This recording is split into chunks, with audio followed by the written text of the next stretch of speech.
Hello guys, अस्सलाम वालेकुम। I am Syed Imran दशा and welcome to Imran academy. तो काफ़ी दिनों के बाद वेलकम टू माय चैनल। तो आज हम एमसीक्यू डिस्कस करने वाले हैं केमिकल काइनेटिक्स, जो हमारे सिंटेक्स में केमिकल काइनेटिक्स है या फीडल वाले, और जो एमडीकेट का सिलेबस है उसमें भी रिएक्शन काइनेटिक्स लिखा हुआ है। तो उसके कुछ एमसीक्यूज डिस्कस करते हैं, मोस्ट रिपीटेड। ओके, तो लेट्स स्टार्ट द वीडियो बिना देर किए हुए। तो क्वेश्चन नंबर 1 है, larger the surface area of a reactant molecule. देखें, ऑप्शन देख लेते हैं पहले, फिर मैं इसके एक्सप्लेनेशन आपको देता हूँ। ऑप्शन ए है, lower will be the rate of reaction. Option B है, higher will be the rate of reaction. Option C है, the rate of reaction remains unaffected. Option D है, the rate may be increase और decrease. तो इनमें से जो सही option है वो हमारा ऑप्शन नंबर बी है। कैसे, मैं अभी बताता हूँ। मान लें एक रिएक्टेंट है, अगर उसकी सरफेस एरिया मान लें कि ऐसे गोल है, ठीक है। तो अगर ये रिएक्शन करेगा तो यहाँ से कर पाएगा, यहाँ से कर पाएगा, मतलब होल सरफेस से कर पाएगा नहीं। लेकिन अगर यही मॉलिक्यूल जो है ये ऐसा बन जाए, चिपटा सा, देख ले इसकी सरफेस एरिया बढ़ गई, तो अब साइड्स, रिएक्शन साइड्स जो है ना वो भी बढ़ गई। तो इस हिसाब से अगर सरफेस एरिया ज़्यादा होती है किसी भी रिएक्टेंट की, तो उसका जो रेट ऑफ रिएक्शन है ना वो भी इंक्रीज हो जाता है। तो हमारा क्वेश्चन नंबर 2 है, in zero reaction, in zero order reaction the rate is independent of. तो टेम्परेचर और कांस्टेंट, ये याद कर लें, टेम्परेचर ऑफ रिएक्टेंट पर डिपेंड करता है और कॉन्सेंट्रेशन ऑफ प्रोडक्ट पर भी डिपेंड करता है। तो किस पर डिपेंड नहीं करता, वो है concentration of reactant. Concentration of reactants पर डिपेंड नहीं करता हमारा जीरो रिएक्शन। हाँ, लेकिन ये देख लें कि कॉन्सेंट्रेशन ऑफ प्रोडक्ट पर डिपेंड करता है। तो इंडिपेंडेंट ऑफ सिर्फ कॉन्सेंट्रेशन ऑफ रिएक्टेंट है। तो ऑप्शन नंबर हमारा बी सही हो जाएगा। ये आपको हमारे सिंटेक्स बुक से भी मिल जाएगा। ओके, तो क्वेश्चन नंबर 3 में कह रहे हैं, the order of reaction of O3NO, वो बना रहे हैं मिलकर NO2 प्लस O2। अब कह रहे हैं कि इसका ऑर्डर ऑफ रिएक्शन क्या निकलेगा। तो आप देख लें कि यहाँ पर ओजोन के जो मॉलिक्यूल्स हैं वो 1 मोल ऑफ ओजोन है और 1 मोल ऑफ नाइट्रोजन ऑक्साइड। तो यहाँ पर देख लें टोटल जो है ना वो 2 मोल्स हैं। तो यहाँ पर हमारा ऑर्डर ऑफ रिएक्शन भी 2 हो जाएगा। मान लें अगर यहाँ पर ये नहीं होता, ये नहीं होता, मान लें, तो फिर सिर्फ अगर ऑक्सीजन होता या सिर्फ नाइट्रोजन होता तो हमारा ऑप्शन नंबर ए सही हो जाता। फिर वो वन फर्स्ट ऑर्डर रिएक्शन हो जाता। ओके, और एक और मिसाल दूं मैं, अगर यहाँ पर इसके 2 मोल्स होते, फॉर एग्जांपल अगर इसके 2 मोल्स होते, 2 मोल्स ऑफ NO होता, तो दो एक ये हो जाते, एक ये हो जाता, फिर हमारा थर्ड रिएक्शन होता, थर्ड ऑर्डर ऑफ रिएक्शन हो जाता। तो जितने, बस ये याद कर लें आप, जितने रिएक्टेंट के मोल्स होंगे उस हिसाब से उसका ऑर्डर ऑफ रिएक्शन निकलता है। अगर 2 मोल्स हैं तो second order order of reaction, अगर 1 मोल है तो फर्स्ट ऑर्डर ऑफ रिएक्शन, अगर 3 मोल हैं तो फिर third order of reaction. Clear?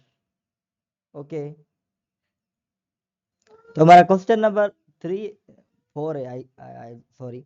तो हमारा क्वेश्चन नंबर 4 है, decomposition of nitrogen penta oxide has order of reaction. तो यहाँ पर कह रहे हैं कि नाइट्रोजन पेंटा ऑक्साइड की डिकम्पोजिशन हो रही है, तो ये कौन सा ऑर्डर ऑफ रिएक्शन है, फर्स्ट ऑर्डर है, सेकंड ऑर्डर है या थर्ड ऑर्डर है। तो अब यहाँ पर देख लें कि ये पेंटा, नाइट्रोजन पेंटा ऑक्साइड है, जिसका फार्मूला होता है हमारे पास, ओहो, इसका फार्मूला होता है N2O5 पेंटा ऑक्साइड। इसकी डिकम्पोजिशन हो रही है, तो रिएक्टेंट साइड पर ये आ जाएगा, फिर इससे जो भी बनेगा, डिकम्पोजिशन बेसिकली इसी को कहते हैं कि कुछ भी बने। तो अब यहाँ पर देखें कि नाइट्रोजन, सॉरी, रिएक्टेंट साइड पर जो है ना ये 1 mole of nitrogen penta oxide है। तो हमारा ये जो ऑर्डर ऑफ रिएक्शन हो जाएगा मोल्स के हिसाब से होता है, कितने मॉलिक्यूल्स हैं ये नहीं देखते, मोल्स कितने हैं वो देखते हैं। तो यहाँ पर एक ही सबस्टेंस है, एक ही रिएक्टेंट है और उसका 1 मोल है, तो यहाँ पर हमारा फर्स्ट ऑर्डर ऑफ रिएक्शन हो जाएगा। तो क्वेश्चन नंबर 5 है हमारा, a substance which retard the rate of reaction. Retard means होता है इनहेबिट करना, कम करना। तो रेट ऑफ रिएक्शन को जो कम करता है वो हमारा क्या कहलाता है? तो यहाँ पर देख लें आप, यहाँ पर इनहेबिटर। इनहेबिट करना, रिटार्ड करना, ये एक ही चीज़ है। तो यहाँ हमारा इनहेबिटर सही ऑप्शन हो जाएगा।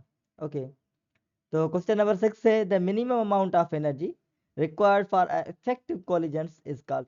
अब इफेक्टिव कोलिजन्स वो होती हैं जो परफेक्टली जो है ना एक दूसरे से मिले, जैसे कि पैरेलल। कॉलिजन्स अलग अलग किस्म की होती है, परपेंडिकुलर भी होती हैं मॉलिक्यूल्स के बीच में, लेकिन वो इफेक्टिव नहीं होती है। इफेक्टिव सिर्फ वो होती है जो पैरेलल एक दूसरे से मिले। फिर उसके लिए जो एनर्जी चाहिए होती है, मिनिमम एनर्जी, कम से कम एनर्जी जो चाहिए होती है, उसको हम क्या कहते हैं? उसको हम कहते हैं एक्टिवेशन एनर्जी। तो किसी भी रिएक्शन को स्टार्ट करने के लिए एक्टिवेशन एनर्जी चाहिए होती है। एक्टिवेशन एनर्जी के बिना जो है ना कोई भी रिएक्शन ना स्टार्ट नहीं हो पाता। तो हमारा यहाँ पर ऑप्शन नंबर ए सही हो जाएगा। तो क्वेश्चन नंबर 7 है हमारा, the catalyst use for the reaction. अब यहाँ पर देखिए फॉर्मिक एसिड की अब जो है ना वो टूट रहा है H2O में, H2 में और कार्बन डाइऑक्साइड में। तो इसके लिए कैटलिस्ट कौन सा यूज होता है? तो वो होता है कापर। ये आप याद कर लें, ये हमारे बुक में नहीं है, ये फीडर से उठाया हुआ है। और में भी ये पंजाब में, फेडरल में भी नहीं है, पंजाब बोर्ड में। लेकिन याद कर लें, ऐसी बात है। ओके, तो क्वेश्चन नंबर हमारा 8 है, sugar solution hydrolysis to glucose and fructose in the presence of enzyme। अब कह रहे हैं कि शुगर, ग्लूकोस और फ्रक्टोज की जो है ना हाइड्रोलाइसिस किसकी प्रेजेंट में होती है? तो ये हम ऑर्गेनिक केमिस्ट्री में पढ़ते हैं, हमारे सेकंड ईयर केमिस्ट्री में। लेकिन इस चैप्टर का भी ये हिस्सा है। तो ये हमारा होता है option number B, invertase. Invertase enzyme होता है जो ग्लूकोस और फ्रक्टोज को तोड़ने में हेल्प करता है, हाइड्रोलाइसिस में हेल्प करता है। तो क्वेश्चन नंबर हमारा 9 है, when a reaction proceeds in sequence of steps the all over rate of determined by। अब यहाँ पर देख लें, ये जो है ना बस ये एक ही पॉइंट काफी है हमारा क्वेश्चन जो है ना वो मालूम करने को, उसका answer rate rate of determined जो स्टेप होता है ना, रेट ऑफ डिटरमाइंड स्टेप जो होता है ना, वो होता है स्लोएस्ट स्टेप। मैं समझ रहा हूँ कि आपके ध्यान में आ गया होगा, आपने यकीनन ये पढ़ा ही होगा कि रेट इज डिटरमाइंड, जो रेट डिटरमाइंड जो स्टेप होता है ना वो स्लोएस्ट स्टेप होता है। और एक ट्रांजिशन स्टेप भी होता है जो कि SN2 मैकेनिज्म में होता है, जब आप सेकंड ईयर पढ़ेंगे अल्काइल हैलाइड्स वाले चैप्टर में। सही है, तो वो भी ऐसा ही होता है कि बॉन्ड फॉर्मेशन भी हो रही होती है, और बॉन्ड जो है ना वो ब्रेक भी होता है एक ही टाइम पर, उसको कहते हैं हम ट्रांजिशन स्टेप। तो वो भी एक स्लोएस्ट स्टेप होता है, लेकिन ये भी एक स्लोएस्ट स्टेप कहते हैं इसको, जो रेट डिटरमाइंड होता है, रेट डिटरमाइंड स्टेप होता है। क्लियर? तो क्वेश्चन नंबर हमारा 10 है, a substance which make the catalyst more effective. अब पीछे जो हम पढ़ कर आए ऊपर, उसमें था कि रिटार्ड कौन सा करता है, मतलब कि उसकी इफिशिएंसी कम कौन करता है। यहाँ पर है कि उसकी इफिशिएंसी इफेक्टिव उसको कौन ज़्यादा बनाता है। तो वहाँ पर ये देख लें, ये तो हम यहाँ से कट कर लेंगे। रिटार्ड मीन्स कम करना, इनहेबिट मीन्स भी यही है, नेगेटिव कैटलिस्ट की तरफ यूज होता है, इनहेबिट करना, कम करना। तो यहाँ पर हमारा ये देखें, अगर इसकी मीनिंग ही हम निकालें ना तो काफ़ी है हमारे लिए। प्रोमोटर, ज़्यादा करना, इंक्रीज करने वाला प्रोमोटर। तो हमारा क्वेश्चन नंबर, आंसर नंबर हमारा सी यहाँ पर सही हो जाएगा। तो यहाँ पर कह रहे हैं क्वेश्चन नंबर 11 में, if 75% of any given amount of radioactive element disintegrate in 60 minutes, the half life of radioactive elements is। अब ये जो है ना, ये भी टॉपिक जो है ना ये फिजिक्स का है हमारी। अगर सिंटेक्स के हिसाब से बात की जाए तो ये फिजिक्स का टॉपिक है। और half life of substance radio active element आप पढ़कर ही आए होंगे। अगर आपने MD की अगर आप तैयारी कर रहे हैं तो आपने बखूबी एक दो बार तो इंटर का बुक भी पढ़ा होगा, और उसमें आपने हाफ लाइफ का भी एक टॉपिक पढ़ा होगा, रेडियो एक्टिव एलिमेंट्स का। तो ये फिजिक्स का है। और बस क्या होता है हाफ लाइफ में, बस क्या होता है कि जो भी हमें टाइम दिया जाता है ना, उसका हाफ करना होता है। यहाँ पर 75% है, अगर वो 60 मिनट में हो रहा है ना, तो इसका हाफ लाइफ जो इसकी हो जाएगी ना, वो 60 का आधा हो जाएगा। मतलब यहाँ पर हमारा 30 जवाब सही हो जाएगा। तो अब 30 ढूंढे, जवाब में कौन सा है, 20 नहीं, ये देखिए ऑप्शन नंबर बी हमारा यहाँ पर करेक्ट हो जाएगा, क्योंकि ये 60 का हाफ है। Okay, clear. तो क्वेश्चन नंबर हमारा 12 है, 12 से। With increased 10 centigrade temperature, the rate of reaction becomes double. ये भी आप पढ़ कर आए होंगे। अब पूछ क्या रहा है, this increase in rate of reaction is due to. अब वो होता क्यों है, यहाँ पर वजह पूछ रहा है। ये तो आपको पता है ना कि 10 सेंटीग्रेड हम बढ़ाते हैं तो रेट ऑफ रिएक्शन भी डबल हो जाता है, इंक्रीज हो जाता है। किस वजह से हो रहा है, डिक्रीज इन एक्टिवेशन एनर्जी, नहीं ये तो नहीं है। एक्टिवेशन एनर्जी यार किसी की सेम ही रहती है। Decrease in number of collision, नहीं, टेम्परेचर बढ़ने से तो बढ़ेंगे ना, कम थोड़े होंगे। तो ये भी नहीं है। Increase in activation energy of reactant, नहीं, ये भी नहीं होगा। तो ऑप्शन नंबर डी देखें, increase in number of effective collisions. अब जितना टेम्परेचर बढ़ेगा उतनी कोलिजन्स ज़्यादा बढ़ेंगी, तो उतनी ज़्यादा इफेक्टिव कोलिजन्स होंगी। तो हमारा यहाँ ऑप्शन नंबर डी सही हो जाएगा। तो यहाँ पर कह रहे हैं क्वेश्चन नंबर 13 में, the unit of rate constant for zero reaction is. Zero reaction के लिए रेट कांस्टेंट का यूनिट क्या होता है, मुझे पता है कि आपने बता दिया होगा, क्योंकि ये जो हमारा न्यू टेक्स्ट बुक आया है ना, टेक्स्ट बुक, तो इसमें ना एक चार्ट बना हुआ है, उस पर लिखा हुआ है सही से, बिल्कुल क्लियर। तो इसका जो आंसर है हमारे पास, वो है option number B, mole dm inverse, mole dm power -3 second inverse. Okay, तो ये हमारा होता है जीरो रिएक्शन के लिए उस उसका यूनिट। ओके, रेट कांस्टेंट का यूनिट होता है जीरो रिएक्शन के लिए mole dm-3 and second inverse. Okay, clear. तो क्वेश्चन नंबर हमारा 14 है, if the rate equation of reaction is 2a plus B and वो प्रोडक्ट बना रही है, तो रेट ऑफ रिएक्शन यहाँ देखें कि के जो रेट जो है बराबर है के ए स्क्वायर एंड बी। तो यहाँ पर कह रहे हैं कि ए जो है ना प्रेजेंट इन लार्ज एक्सेस, तो जो है ना रेट ऑफ रिएक्शन जो है ना वो independent of concentration of reactant पर होता है, इंडिपेंडेंट होता है। तो रेट ऑफ, हमारे ऑर्डर ऑफ रिएक्शन पूछ रहे हैं। तो अगर ऑर्डर ऑफ रिएक्शन यहाँ पर देख लें हम, तो 2 मोल है इसके और 1 मोल है इसका, और प्रोडक्ट बना रहे हैं। तो ये हमारा ऑप्शन नंबर सी हो जाएगा, कि यहाँ पर ऑर्डर ऑफ रिएक्शन जो है ना वो 3 हो जाएगा। ओके, तो हमारा क्वेश्चन नंबर 15 है यहाँ पर, द हाफ लाइफ। अरे ये देखें, अब ये जो है ना ये फिजिक्स के फार्मूलों से सॉल्व होगा, तो यहाँ पर सॉल्व करना फजूल है, तो इसको लीव कर दें। फिर अगर आपने फिजिक्स पढ़ी हुई है तो आप कर लेना, इजी है, इतना मुश्किल नहीं है। इसका ऑप्शन नंबर ए सही है, फिर आप कर लेना कि सही आता है कि नहीं। ओके, तो क्वेश्चन नंबर 16 कह रहे हैं, the energy of activated complex is. Activated complex की जो एनर्जी होती है वो कितनी होती है, तो option number A greater than the reactant in products, and option B है less than the reactant in product, और ऑप्शन नंबर हमारा यहाँ पर सी है equal to products, and option number D है हमारा इक्वल टू रिएक्टेंट्स। तो इसका सही ऑप्शन जो है ना वो है ऑप्शन नंबर ए, क्योंकि रिएक्शन कोई भी तभी होता है जब उसकी जो एनर्जी ऑफ एक्टिवेटेड कॉम्प्लेक्स जो होती है ना, एक्टिवेशन एनर्जी, वो ग्रेटर होनी चाहिए रिएक्टेंट एंड प्रोडक्ट से। तो यहाँ पर हमारा ऑप्शन नंबर ए सही है। ओके, तो यहाँ पर देख लें। अब क्वेश्चन नंबर 17 में कह रहा है indicates the enzyme which catalyse the following. अब यहाँ पर देख रहे हैं ये ग्लूकोज है,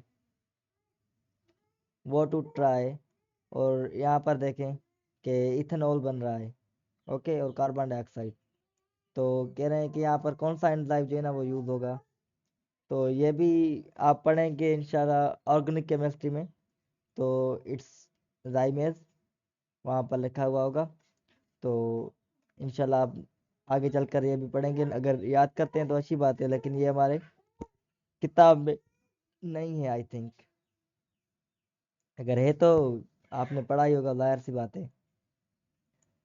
तो क्वेश्चन नंबर हमारा 18 है, the rate of chemical reaction depends upon the nature of reactant because. तो ऑप्शन नंबर हमारा ए, यहाँ पर some of the reactants have high boiling point. तो बॉइलिंग पॉइंट के साथ तो इसका कोई रिलेशनशिप नहीं है, तो ये तो बिल्कुल गलत है। और यहाँ पर ऑप्शन नंबर बी है, some of the reactants are coloured. नहीं, कलर्ड तो बिल्कुल भी नहीं होते, ये भी गलत है। तो ऑप्शन नंबर सी है हमारा, energy of activation differs from one reaction to another reaction. तो हर रिएक्शन की जो एक्टिवेशन एनर्जी होती है ना वो डिफर होती है, किसकी जल्दी रीच कर जाती है, किसी के लिए ज़्यादा अमाउंट ऑफ हीट चाहिए होती है एक्टिवेशन एनर्जी, और किसी के लिए मॉडरेट चाहिए होती है। तो ये हमारा ऑप्शन नंबर सी है, और ये बिल्कुल ठीक है कि नेचर ऑफ रिएक्शन पर क्यों करता है डिपेंड, क्योंकि हर जो रिएक्शन की एक्टिवेशन एनर्जी होती है ना वो डिफर करती है। Okay.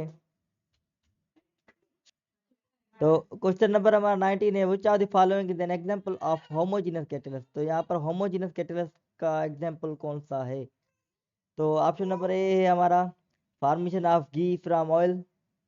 And option number B है, ओह माउस को क्या हो गया, formation of SO3 in contact process. और ऑप्शन नंबर सी है हाइड्रोलाइसिस ऑफ ईस्टर। एंड यहाँ पर ऑप्शन नंबर डी है हमारा, formation of NH3 in Haber's process. तो यहाँ पर हमारा सही ऑप्शन जो हो जाएगा हाइड्रोलाइसिस ऑफ ईस्टर हो जाएगा। होमोजेनस कैटलिस्ट का जो एग्जांपल होती है वो हाइड्रोलाइसिस ऑफ ईस्टर में होती है। ओके। तो क्वेश्चन नंबर हमारा 20 है, the zero order reaction the rate is independent of.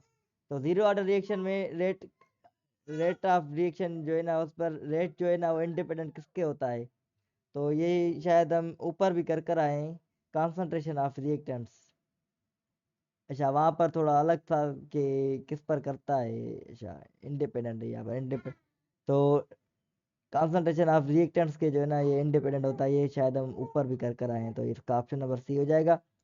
तो यहाँ पर क्वेश्चन नंबर हमारा 21 है, hydrolysis of tertiary butyl bromide has order of reaction. तो ये भी जो है ना ऑर्गेनिक केमिस्ट्री से उठाया हुआ है, तो इसको भी देख लेते हैं।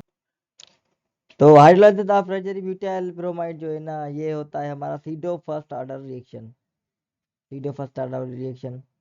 ओके। तो इसकी एक्सप्लेनेशन करने की जरूरत नहीं है, आप ये याद कर लें। असल में जो है ना कंप्यूटर जो है ना लैपटॉप वो लो होता जा रहा है और जल्दी ये बंद होने वाला है, तो मैं थोड़ा जल्दी चला रहा हूँ वीडियो को, तो प्लीज डोंट माइंड। तो हमारा क्वेश्चन नंबर यहाँ पर 22 है, substance which decrease the efficiency of catalyst is called. अब ये भी हम ऊपर कर आए हैं कि कौन सा है जो, नहीं ये दूसरी तरह से एफिशिएंसी ऑफ कैटलिस्ट की कौन डिक्रीज करता है, तो वो कौन है। तो देख लेते हैं। प्रोमोटर तो बढ़ाता है, एक्टिवेटर तो चलाने में मदद करता है, शुरू करने में कोई भी रिएक्शन, या कैटलिस्ट को ये भी इंक्रीज ही करता है एफिशिएंसी। तो यहाँ पर पॉइजन है। ओके। पॉइजन जो होता है ना वो एफिशिएंसी ऑफ कैटलिस्ट डिक्रीज करता है, तो यहाँ हमारा ऑप्शन नंबर सी हो जाएगा। तो क्वेश्चन नंबर हमारा 23 है यहाँ पर, फोटोकेमिकल रिएक्शन और फोटोकेमिकल रिएक्शन जो होते हैं ना वो होते हैं हमारे यहाँ, आपको पता है कि वो जीरो ऑर्डर रिएक्शन होते हैं, क्योंकि वो सिमिलर सिमिल्टेनियसली होते हैं, जल्दी हो जाते हैं। ओके। तो वो जीरो ऑर्डर रिएक्शन का, या जंग लगना या रेडियो एक्टिविटी, ये सारे जो है ना ये जीरो ऑर्डर रिएक्शन है। ये हम डिटरमाइन नहीं कर सकते कि कितना वक्त लगेगा या कितने हो सकते हैं, ये इंडिपेंडेंट होते हैं। ओके। आप पढ़कर ही आए होंगे कि जीरो ऑर्डर रिएक्शन क्या होते हैं। ओके। तो यहाँ पर क्वेश्चन नंबर हमारा 24 है, rate of chemical reaction is independent of. Rate of chemical reaction जो है वो किसके इंडिपेंडेंट होता है। तो ये देख लें, हमारा यहाँ पर ऑप्शन नंबर ए ही सही हो जाएगा। मालिक्यूलरिटी पर इंडिपेंडेंट होता है, नेचर ऑफ रिएक्टेंट पर डिपेंड करता है, जी हाँ ये बिल्कुल ठीक है। टेम्परेचर भी डिपेंड करता है, कॉन्सेंट्रेशन ऑफ रिएक्टेंट्स पे भी डिपेंड करता है, और कैटलिस्ट भी यूज होता है। तो वो यहाँ पर है नहीं, मैं बता रहा हूँ वैसे ही। लेकिन मालिक्यूलरिटी का कोई यहाँ पर नहीं होता, कोई भी इन्वॉल्वमेंट नहीं होता, तो इसके इंडिपेंडेंट होता है। ओके, तो unit of rate of reaction of zero order reaction, फिर से ये सेम ही आ गया। तो यहाँ पर हमारा ऑप्शन नंबर ए सही हो जाएगा। ये ऊपर भी हम कर कर आए हैं, एक्सप्लेनेशन की कोई ज़रूरत नहीं है। ओके, तो क्वेश्चन नंबर हमारा 26 है। The energy of activation for a reactant by using catalyst. अब एक्टिवेशन एनर्जी कैटलिस्ट का काम क्या होता है? अगर आप बायोलॉजी आपकी ऐसी पढ़ी हुई है तो एंजाइम का काम क्या होता है? एक्टिवेशन एनर्जी को डिक्रीज करना ना। तो यही सेम काम होता है इसका भी केमिस्ट्री में, कि एक्टिवेशन एनर्जी होती है ना, उसको डिक्रीज करना। तो यहाँ पर हमारा ऑप्शन नंबर बी सही हो जाएगा। सही है। तो यहाँ पर क्वेश्चन नंबर 27 है। Specific rate constant is equal to rate of reaction when concentration of reactants are. अब स्पेसिफिक रेट कांस्टेंट तब बराबर होता है रेट ऑफ रिएक्शन के, जब कॉन्सेंट्रेशन का जो हम ऐसे लिखते हैं ना, जैसे ए और बी, ऐसे करके लिखते हैं ना, ए बी। अगर इसकी कॉन्सेंट्रेशन हो जाएगी ना, यूनिटी एक हो जाएगी, तो क्या रेट ऑफ रिएक्शन जो है, रेट जो है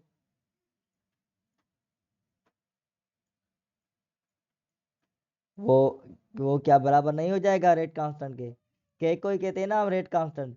तो अगर ये एक एक हो जाए, एक एक यूनिटी हो जाए, तो ये रेट कांस्टेंट जो है ना वो बराबर हो जाएगा हमारा, रेट ऑफ रिएक्शन हो जाएगा, वो बराबर हो जाएगा रेट कांस्टेंट के। ओके, तो यहाँ पर यूनिटी, यूनिटी कहाँ पर है? यहाँ पर डी ऑप्शन। तो हमारा ऑप्शन नंबर डी यहाँ पर सही हो जाएगा। तो यहाँ पर हमारा कह रहे हैं द इक्वेशन के इज इक्वल टू, तो यार ये तो हमारे बुक में नहीं है, तो ये आयरनियस की इक्वेशन कहलाती है, और ये हमारे बुक में नहीं है, तो रेट ला नहीं है, ये रेट इक्वेशन में नहीं है। इरेनियस की इक्वेशन है, लेकिन इरेनियस का जो है ना हमारे बुक में टॉपिक नहीं है। लेकिन आप याद करना चाहते हैं तो ये याद करने, इरेनियस इक्वेशन है ये कहलाती है। ओके, तो आई होप कि आज की वीडियो आपको बहुत अच्छी लगी होगी, और अगर आप नए हैं मेरे चैनल पर तो सब्सक्राइब कर दीजिए, लाइक कर दीजिए और बेल आइकन दबा दीजिए, ताकि हम फुल सीरीज जो एमडीकेट के हिसाब से बीएससी नर्सिंग और मजीद जो टेस्ट होती हैं, और फर्स्ट ईयर इंटर के सिलेबस के हिसाब से जो हम एमसीक्यू सीरीज यहाँ पर अपलोड करेंगे, उसकी नोटिफिकेशन सबसे पहले आपको मिल सके। तो बस ऐसे ही प्यार बना रहे, और दुआ में याद, रमज़ान चल रहा है। अल्लाह हाफिज़।